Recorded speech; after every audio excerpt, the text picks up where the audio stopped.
ब्राह्मणवाद की क्या पहचान, गिट पिट बोले करे न काम। आज ही शाम को ये हुआ, दो आदमी पूरा भभूत भूत लगाए उन आगे हरार महादेव करके, तो मैं ऊपर खड़ा था। मैंने कहा तो कहे कुछ दे महादेव के नाम पर। तो हमने कहा क्या? तो कहे कुछ भी दक्षिणा।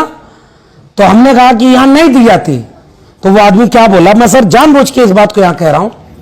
वो कह रहा है कि यदुवंशियों के घर में धर्म का अपमान। हमने कहा हाँ, कहे कि आज आवे केरल पेरियार ललई सिंह पे बात करने। ब्राह्मणवाद की क्या पहचान, गिट पिट बोले करे न काम। आज ही शाम को ये हुआ, दो आदमी पूरा भभूत भूत लगाए उन सबों को देखे कि भाई इनके यहाँ बिया हुआ भैल है, अब इन टेंट वेंट ऐसे परल है, आगे हरार महादेव करके। तो मैं ऊपर खड़ा था।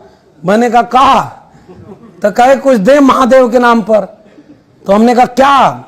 तो कहे कुछ भी दक्षिणा। तो हमने कहा कि यहां नहीं दी जाती।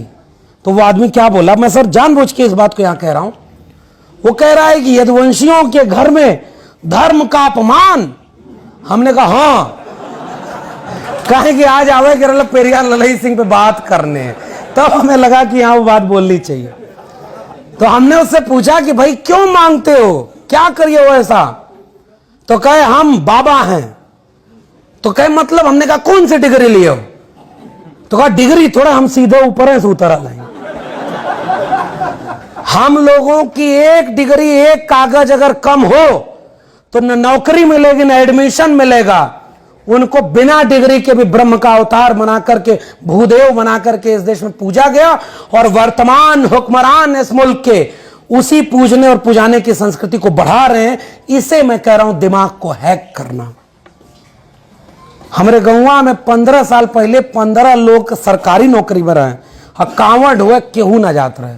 15 साल बाद सरकारी नौकरी वाले जीरो हो गए, आधा गौवा कांवड़ हुए जाता है। ये विकास हो रहा है और मुझे इस बात की चिंता है। और संविधान दिवस के दिन अगर हम यहां ये बात करने आए हैं कि संविधान खत्म नहीं हुआ, उसे बचा लेंगे, मैं एक नकारात्मक बात कर रहा हूं और यह बात कह रहा हूं कि संविधान खत्म हो चुका है। आने वाली पीढ़ी को बस जवाब आपको देना है कि जब खत्म हो रहा था तो आप क्या कर रहे थे। तो चुनाव की हालत आपके सामने है, फिर लोकतंत्र कहां बचा? न्यायपालिका, कार्यपालिका में अभी पुराने लोग हैं। हमारे मंडल आर्मी साथी बैठे हुए, अनुरुद्ध अकेला लड़ा था भैया। मंडल आर्मी के लोग संविधान को बचाने, मंडल कमीशन की रिपोर्ट को लागू कराने। एक बार सोच के देखिए, मंडल लागू किया तो आंदोलन करना पड़ा, तब मंडल लागू हुआ। अब उसी इतिहास में नहीं जाऊंगा, वक्त बहुत हो गया है। चौथीराम सर को हम लोग सुनेंगे। उसके लिए आंदोलन करना पड़ा, लागू हो गया तो कोर्ट में लड़ना पड़ा ना।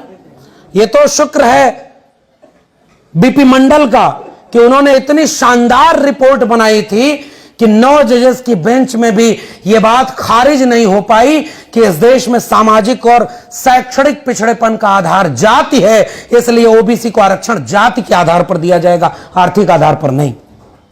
वो मंडल कमीशन की अनुशंसा इतनी शानदार और इतनी तार्किक थी। इसके लिए लड़ाई लड़नी पड़ी और कोर्ट में जब आप जीते तभी क्रीमी लेयर का एक फाउंडेशन लगा दिया गया कि आपके समाज के जो लोग लड़ सकते थे उनको इस सुविधा से ही बाहर कर दिया गया। और समाज कांवड़ होने मस्त था। उस पूरे न्यायपालिका के इतिहास को देखिए, आरक्षण लागू नहीं हो रहा है, जहां हो रहा है उसका वायलेशन हो रहा है। और एक तो नया आरक्षण आ गया पिछले दिनों, उसको कुछ लोग सुदामा कोटा का आरक्षण कहते हैं, ईडब्ल्यूएस आरक्षण। 7 दिन सुनवाई, 40 याचिकाएं। उस कोर्ट में ऑनलाइन बहस है, आप लोगों को सुनना चाहिए इस मुल्क के आज के हालात को जानना हो तो। और इस मुल्क में सामाजिक न्याय की बात करने वाले केवल 2 दल, और 2 भी नहीं कह रहा हूं, 1.5 दल, क्योंकि राष्ट्रीय जनता दल ने लोकसभा में निर्णय नहीं लिया था, राज्यसभा में आने के बाद उन्होंने निर्णय लिया और विरोध किया ईडब्ल्यूएस का। एकमात्र पार्टी है डीएमके, जो पेरियार की जमीन की पार्टी है, उसने खुल करके ईडब्ल्यूएस आरक्षण का विरोध किया।